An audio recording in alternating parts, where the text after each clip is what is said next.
qu'est-ce que la gauche a formalisé, qu'est-ce qui existait déjà et que la gauche a consolidé? La gauche a formalisé le pouvoir démiurgique de l'individu. Le démiurge, c'est le démon créateur, si vous voulez. Bon. La gauche donc, a formalisé ce pouvoir démiurgique qui fait que l'individu s'autorise à nier l'essence des choses, à nier la nature des choses.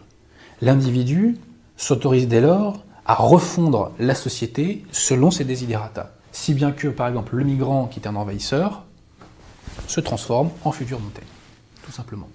L'avortement, qui est un assassinat, se transforme en un droit de la femme. Voilà. Alors, comment se manifeste cette négation du réel qui est indispensable au pouvoir démiurgique? Il suffit d'écouter le discours médiatique.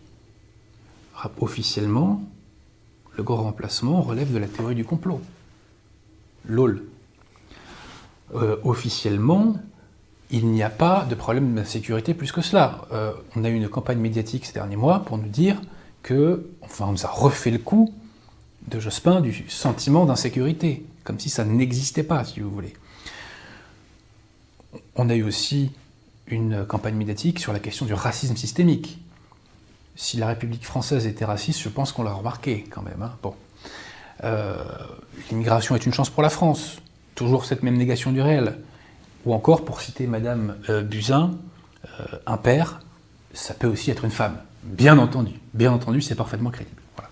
Donc on voit bien que la gauche a forgé une pseudo-réalité, une sorte de réalité parallèle qui se fonde sur la négation du réel.